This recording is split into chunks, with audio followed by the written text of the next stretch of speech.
नमस्कार. तर लाडकी बहीण योजनेचे ई-के-वाय-सी सरकारच्या आदेशानुसार करायचे आहेत, पण लाडकी बहिणींना प्रॉब्लेम येतो आहे की ई-के-वाय-सी त्यांचं होत नाही आहे. तर का होत नाही आहे आपण सर्वात पहिल्यांदा ते बघूया, आपण या व्हिडिओमध्ये पाहणार आहोत.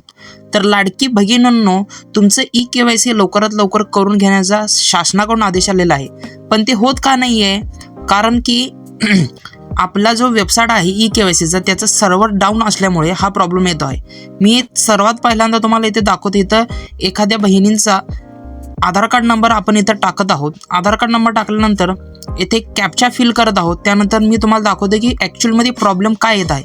तर एरर असा येत आहे लाडकी बहिणींनो, की सदरचा आधार कार्ड क्रमांक योजनेच्या पात्र यादीत नाही, असा आधार कार्ड नंबर टाकल्यानंतर इथं प्रॉब्लेम येतो. असा प्रॉब्लेम मित्रांनो, जर तुम्ही चुकीचा आधार कार्ड नंबर टाकला असेल तरी येऊ शकते, किंवा बरोबर नंबर आधार कार्ड टाकला असेल तरी येऊ शकते. ज्यांना लाडके बहिणीचे पैसे मिळत आहेत त्यांनाही हा एरर येऊ शकते, कारण हा पूर्णपणे सिस्टीमचा सर्व्हर डाऊन असल्यामुळे हा प्रॉब्लेम येत आहे. तर हा प्रॉब्लेम जो आहे तो लवकरात लवकर सॉल्व्ह करण्यात येणार आहे.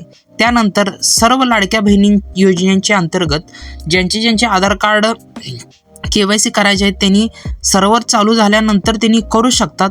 त्यानंतर त्यांचे पहिल्यासारखे पैसे येण्यास चालू होतील. आत्ताचा जो एरर आहे हा असाच चालू राहणार आहे. थोड्या दिवसानंतर हा एरर सगळा जाणार आहे. हा एरर गेल्यानंतर सुरळीतपणे वेबसाईट चालू झाल्यानंतर आपल्याला जे के-वाय-सी करायचं आहे ते आधार कार्ड नंबर टाकून के-वाय-सी करून घ्यायचं आहे. मैत्रिणींनो, के-वाय-सी केल्यानंतर तुम्हाला जे काही आधार कार्ड नंबर असेल ते के-वाय-सी लिंक झाल्यानंतर